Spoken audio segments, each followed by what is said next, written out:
नमस्कार दोस्तों, आप सबका स्वागत है हॉन्टेड स्टोरीज हिंदी के एक नए एपिसोड में।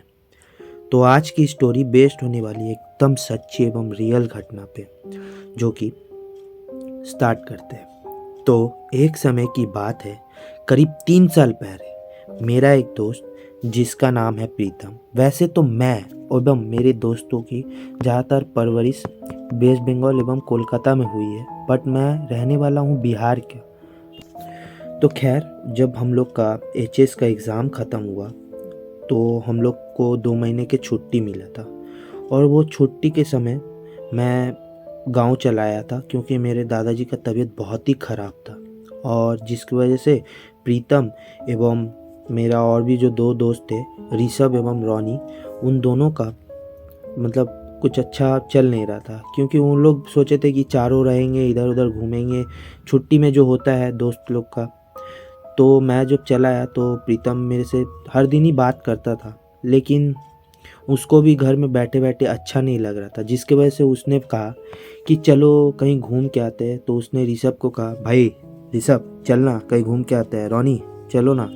तो ऋषभ रोनी ने बोला, भाई कहाँ जाएगा, चलना घर में ही बैठते हैं। तो ऋषभ ने कहा, ये पागल है रोनी, तू पागल है क्या, घर में बैठे बैठे पागल हो जा रहा हूँ मैं, चलना मैं कहीं घूम के आते हैं। तो प्रीतम ने कहा, वैसे तो रोनी बात सही कर रहा है, लेकिन हम लोग घूमेंगे कहाँ पर। तो उसी में सब ने सजेशन दिया, यहाँ घूमते हैं। बोला कि नहीं, एक दिन के लिए कोई नहीं जाएगा, हम लोग जाएंगे तो मिनिमम 2-3 दिन के लिए। तो ऋषभ उसी में से कहा कि भाई चलो ना, मेरा जो मौसी का घर है वो सुंदरबन में है, और जो कि मेरा मौसी अब कोलकाता में शिफ्ट हो गई है, तो वो घर ऐसे ही खाली पड़ा रहता है। हम लोग वहाँ जाएंगे, घूम फिर के वहाँ पे जो पार्टी वार्टी करना करके वापस आ जाएंगे। तो प्रीतम ने बोला, नॉट अ बैड आइडिया यार, चल ना वहाँ पे जाते हैं घूमने के लिए। और मैंने सुंदरबन का बहुत ही नाम सुना है कि वो बहुत भयानक इलाका है, ये वो।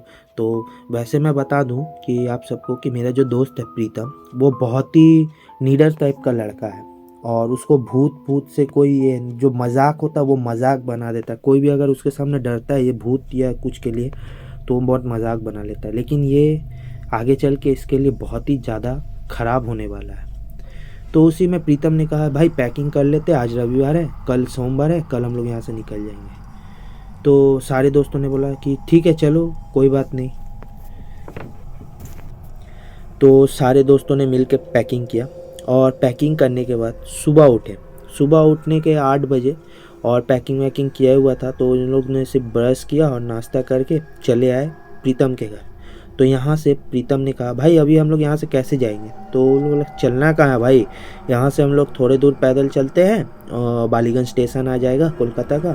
तो वहाँ पे सबको तीनों मिल के गए, वहाँ से उसने जाके टिकट काउंटर में कहा कि कैनिंग लोकल।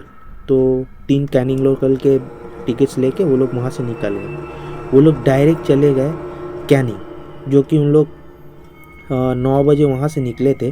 ट्रेन पकड़ने के बाद वो लोग जब कैनिंग पहुँचे तो वहाँ ऑलरेडी 11 बज चुके थे, और 11 बजने के वजह से वो लोग को भूख भी लगी थी। तो उन लोग ने बोला कि भाई चलो ना कुछ खा लेते हैं। तो ऋषभ और रोनी ने भी कहा, हाँ भाई भूख तो मुझे भी लगी है, चलो ना कुछ खा लेते हैं रेस्टोरेंट में बैठ के। वैसे वहाँ पे ज़्यादातर रेस्टोरेंट तो था नहीं, जो भी था छोटा मोटा ढाबा या फिर कुटिया टाइप का। तो वहाँ पे गया, वो लोग खा रहे थे। तो जैसे कि आप लोग को मालूम है, बंगाली में कहा, ओरे बाबा तुम लोग की खाबे। तो वहाँ से कुछ लोगों ने कहा कि माज। तो ऋषभ जैसे कि बंगाली था, तो ऋषभ ने कहा, दादा माज भात दे दिन 3 टे। तो वो रेस्टोरेंट वाले, सॉरी वो जो कुटिया वाले ने था, वो बोला ठीक है।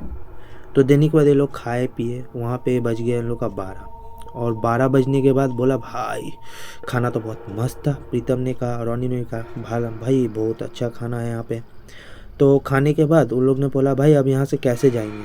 तो उन लोग ने बोला कि यहाँ से बस आता है, वो बस हम लोग को छोड़ देगा विद्या गाँव। जैसे वो विधवा गांव का नाम बोला तो वो कुटिया वाले ने कहा, उरी बाबा विधवा गांव क्यों की जाच्चो। तो मैं आपको हिंदी में बता देता हूँ कि वो बोला कि क्यों जा रहे हो वहाँ पे, क्या काम है। तो ऋषभ ने कहा कि मेरे बुआ के घर है वो बंद है। तो बोला, भाई तुम लोग अभी मत जाओ, वो जगह सही नहीं है, वहाँ पे ज़्यादा मर्द नहीं रहते हैं, तो पूछा वहाँ से, तो बोला वहाँ का जो घटना आप लोग को नहीं मालूम। तो मतलब वो कुटिया वाले ने कहा कि वहाँ पे एक गाँव, मतलब जो विधवा गांव है वो श्रापित गांव है। वहाँ पे मर्दों का मतलब रहना मतलब मनाही है, क्योंकि वहाँ जो भी मर्द शादी करता है या फिर कुछ भी करता है वहाँ पे औरतों के साथ, तो उनको ज़्यादातर जो शेर है वहाँ पे एक बंगाल टाइगर जो कि घूमता है और उन लोग को मार देता है। तो ये बात सुन के प्रीतम ने फट से हंसते हुए कहा, अपनी कब पागल अचेन। और इतना बोल के वो बहुत ज़ोर से हंसने लगा, बोला कि हम भी वो देखते हैं कि कौन सा शेर है जो मुझको मारने आएगा। तो वो कुटिया वाले ने बहुत ही वार्न किया, पर वहाँ से वो लोग निकल गए। निकलने के वो लोग विधवा गांव का बस पकड़े, क्योंकि आप लोग को बता दूं कि विधवा गांव पहुँचने से पहले आपको जो गांव है वहाँ पे उतार दिया जाएगा। कच्चा सड़क है, वहाँ से गांव जाने के लिए मिनिमम 5-6 किलोमीटर पैदल ही आप लोग को जाना पड़ता है, जो कि इन लोग ने खाना और बहुत से लेट कर दिया, तो टाइम बहुत ही ज़्यादा हो चुका था। और बस जब उतारा वहाँ पे विधवा गांव के पास में, तो तब बज रहे थे शाम के कुछ 6। और आप लोग को मालूम होगा कि 6 बजे से अंधेरा होना चालू हो जाता है, और जैसा कि मनाही है वहाँ पे ज़्यादातर जो भी जंगल है वहाँ पे शेर और भी ज़्यादा लोमड़ी बहुत से जानवर घूमते हैं। इसीलिए बोला जाता है कि वहाँ पे 7 बजे या 8 बजे के पहले सब अपने काम काज करके घर में आ जाते वापस। तो जैसे ही प्रीतम और ऋषभ वहाँ से उतरे तो बोला, भाई इतना दूर पैदल जाना पड़ेगा, कैसे पॉसिबल। रॉनी ने बोला, भाई मैंने पहले ही कहा था कि चलो घर में रुक जाते हैं, तुम लोग तो साले सुनोगे नहीं। तो प्रीतम ने कहा, बे चुप, हम लोग यहाँ घूमने आए हैं तो थोड़ा तो कष्ट हो गई।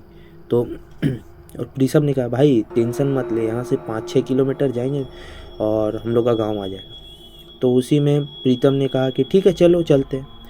तो जब वो लोग जा रहे थे वहाँ से, वो लोग गांव के मतलब मिनिमम 2 किलोमीटर अंदर ही घुसे थे, तब बज गए थे 6:30 या 7, और भी अभी यहाँ से 4 किलोमीटर जाना था। तो उसी में रॉनी ने कहा कि भाई मुझे बहुत जोरों से बाथरूम आई है।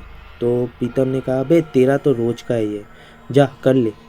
तो रॉनी जब बाथरूम करने गया जंगल में, तो बोला कि भाई हम बाथरूम करने, तो बोला अब क्या मैं देखने आऊँ। तो हंसी मजाक कर रहे थे, तो वो रॉनी चला गया और प्रीतम और ऋषभ उसी वहाँ पे वेट कर रहे थे। उन लोग ने ज़्यादा लगेज तो लिया नहीं था, एक स्कूल बैग में जिसमें कपड़ा और खाने का कुछ चीज़ें था वो लेके थे, तो ज़्यादातर उन लोग को कोई प्रॉब्लम हो नहीं रहा था जाने में। लेकिन जब रॉनी बाथरूम करने गया और 6 मिनट 7 मिनट के बाद भी नहीं आया, तो प्रीतम और ऋषभ घबरा गए। बोले कि अबे बाथरूम कर रहा है ना, पूरा वहाँ पे पहाड़ खोद रहा है, चलो जाके देखते हैं, पागल हो गया है का, घूम सो हो गया होगा, इतना कोड़िया है। तो प्रीतम और ऋषभ जब वहाँ गए तो देख रहे कि रॉनी वहाँ था ही नहीं, जो कि अभी मतलब वहाँ पे मतलब पास में मतलब झाड़ियों के वहाँ गया। तो प्रीतम और ऋषभ बहुत ही डर गए कि अबे ये पागल कहाँ चला गया। शाम 7:30-8 बजने वाला है और हम लोग को गांव भी पहुंचना है जल्दी से, लेकिन मिला ही नहीं। रॉनी बहुत खोजने के बाद भी नहीं मिला। तभी उनको दिखा कि वो जो जंगल है, जंगल से किसी की चिल्लाने की बहुत ज़ोरों से आवाज़ आ रही है। तो प्रीतम और ऋषभ सोचे कि ये ज़रूर किसी के, तो वो लोग दौड़ते हुए वहाँ पे गए। जब दौड़ते हुए वहाँ पे गए तो उन्होंने देखा कि ये तो रॉनी की आवाज़ है, और प्रीतम बहुत ही घबरा गया, ऋषभ भी। उन लोग दौड़ते हुए गए तो देख रहे हैं कि उसको कोई चमकदार चीज़ जिसका आँख चमक रहा वो टानते हुए जंगल के अंदर लेके जा रहा। वहीं पे प्रीतम एक लकड़ी उठाया और वहाँ जाने लगा, और ऋषभ भी वहाँ जाने लगे। तो जैसे ही वहाँ गए तो देख रहे वो चीज़ कोई जानवर या फिर कुछ और नहीं है, वो एक शैतानी कुछ था। वो अच्छे से दिखाई नहीं पड़ रहा था, बट जब वो सामने गए तो देख रहे थे उसका आँख की पुतलियाँ पूरी गायब थी, एवं उनके पूरे बॉडी में सड़ा हुआ मांस का एक गंध मार रहा था, जिससे कि ऋषभ बहुत ज़्यादा डर गया। एवं प्रीतम को भी, प्रीतम जो निडर था वो भी उस टाइम डर के पूरा गिर गया वहाँ पे। एक टाइम को तो वो ये भी सोचा प्रीतम और ऋषभ कि चलो रॉनी को छोड़ के यहाँ से चले जाते, क्योंकि जान किसको नहीं प्यारा होता है। वो सोचता कि अगर रॉनी को बचाने जाएंगे और ये हम लोग को पकड़ लेगा तो हम लोग भी मारे जाएंगे इसके साथ। लेकिन फिर भी दोस्ती तो ऐसी ही थी कि छोड़ के भी नहीं जा सकते। उन लोगों ने जल्दी से रोनी को पकड़ के टानने का बहुत कोशिश किया, लेकिन वो जो चीज़ उन लोग को टान रही थी वो जानवर भी नहीं थी, वो इंसान भी नहीं थी, पता ही नहीं था वो क्या है। वो एक शैतानी रूह थी, इतना उन लोग को मालूम चल गया था। वो जैसे ही झटका रोनी को, तो रोनी के साथ जो पकड़े हुए थे, जो हाथ पकड़ के टान रहे थे, वो लोग दोनों साइड हट के गिर गए। प्रीतम का जो माथा था वो डायरेक्ट जाके ईंटे में लगा, और जिसके वजह से उसका माथा से बहुत ही ज़्यादा खून निकलने लगा। और ऋषभ भी बहुत घबरा गया। तभी उसने कहा कि भाई ये ऐसे नहीं मानेगा, हम लोग के जो फ़ोन है, तभी याद आया कि हम लोग फ़ोन लेके आए, और फ़ोन में जो कि भक्ति गानों का एक जो रहता है, वो बोला कि जैसे ये शैतानी आत्मा है, ये भक्ति गानों से बहुत ही ज़्यादा डर जाएगी, मतलब यहाँ से चली जाएगी। तो वैसे ही उन लोग ने भक्ति गाने स्टार्ट किए। जैसे ये भक्ति गाने स्टार्ट हुए कि वो जो रूह थी वो बहुत ही ज़्यादा गुस्सा हो गई और चिल्लाने लगी, और रोनी को भी छोड़ दिया। और रोनी को जब छोड़ा तो रोनी पूरा अधमरा सा हो गया था, उसके पूरे बदन में से खून निकल रहा था, क्योंकि उसको घसीटते हुए वो क्या ईंटा पत्थर जो भी था उसके बदन में लगा, उसका पूरा शर्ट वर्ट सब फट गया था। और जब ये हो रहा था तभी पास ही में विधवा गांव के हम लोग पहुंच ही गए थे, और हम लोग को मालूम भी नहीं था। तभी हम लोग बहुत ज़ोर ज़ोर से चिल्लाने लगे, और चिल्लाते हुए रोनी को हम लोग अपने एक हाथ से एक कंधे में, और वो ऋषभ एक हाथ से, और चिल्लाते चिल्लाते और वो गाना चला दिए था, और हम लोग भी साथ साथ में उसके साथ नाम जप रहे थे।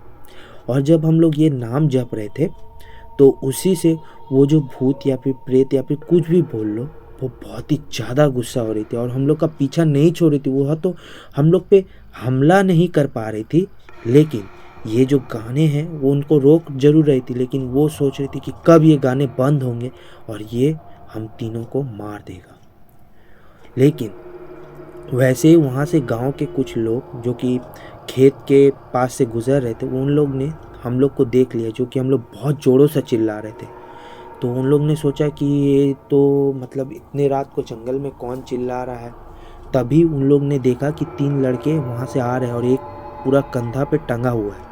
तभी वहाँ से वो गांव वाला चिल्लाते हुए आया, तो और भी 3-4 लोग थे जो कि, और जैसे ही हम लोग के पास आ रहे थे हम लोग बेहोश हो गए गिर के, क्योंकि वो से ऊंचा से ढलान था, और हम लोग जब नीचे उतर रहे थे हड़बड़ी में, क्योंकि हम लोग बहुत ही ज़्यादा डर गए थे। और आप लोग को एक बात मालूम होगा कि जब हम लोग जान के मतलब जो डर जाते हैं, तो उस टाइम में हम लोग का एड्रेनलिन बहुत ही ज़्यादा तरीके से रिलीज होता है, और हम लोग उसी का तरीके से बहुत ज़्यादा डर गए थे। और जब डरने के बाद हम लोग गिरे वहाँ पे, मेरी तो प्रीतम बोल रहा था कि माथा से बहुत ही ब्लीडिंग हो रहा है, और उसी टाइम हम लोग तीनों बेहोश हो गए। जब हम लोग का आँख खुला तो हम लोग विधवा गांव में थे, और सुबह के 8 बज रहे थे, और हम लोग के जो सर पे था सब मलहम पट्टी किया हुआ था, हाथ पैर सब में। रोनी की तो हालत ही बहुत ज़्यादा ख़राब थी, एवं ऋषभ को छोटे मोटे ही खरोच आए थे, क्योंकि वो जो भक्ति गाने हैं वही सबसे पहले चलाया, उसके बाद मेरे फ़ोन से भी चलाया। तो वैसे वहाँ पे जब हम लोग पहुँचे तो वो लोग से पूछने की कोशिश की, तो बोला कि तुम लोग बहुत भाग्यशाली हो जो बच गए, क्योंकि आज तक कितना 20-30 सालों में एक भी जन ऐसा नहीं है कि रात को वहाँ जंगल से बच के आया। तभी ऋषभ ने कहा, बंगाली में कुछ कहा, तो मैं आपको हिंदी में बता देता हूँ कि उसने कहा कि जब हम लोग वहाँ से आ रहे थे तो मैंने सोचा कि ये तो एक जो भी है एक बुरी आत्मा या फिर है, लेकिन ये परमेश्वर एवं भगवान से तो ऊपर नहीं है। इसीलिए जब हम लोग भक्ति गाने चला रहे थे, वो हम लोग के पास तो मंडरा रही थी, लेकिन हम लोग पे कुछ हमला नहीं कर पा रही थी, और इसी के वजह से हम लोग की जान बच पाए। वो घटना को आज बीते हुए करीब 3 से 3.5 साल हो चुके हैं, और प्रीतम आज भी जब मैं उससे उसकी बात करता हूँ कि चलेगा सुंदरबन चलेगा, तो वो बहुत ज़्यादा कांप जाता है। आज प्रीतम बहुत ज़्यादा ये सब भूत प्रेत भगवान चीज़ पे मानने लगा, एवं वो जो बंदा पूजा पाठ नहीं करता था वो भी करने लगा। क्यों जानते हो? क्योंकि उस दिन उसके वही भगवान ने, जिसको वो नहीं मानता था, उसी ने हो ना हो उसकी जान बचाई। तो ये थी 3 दोस्तों की कहानी। तो आपको बोल देता हूँ कि अगर ये वीडियो आप लोग को अच्छा लगा तो प्लीज़ लाइक शेयर सब्सक्राइब ज़रूर करिएगा।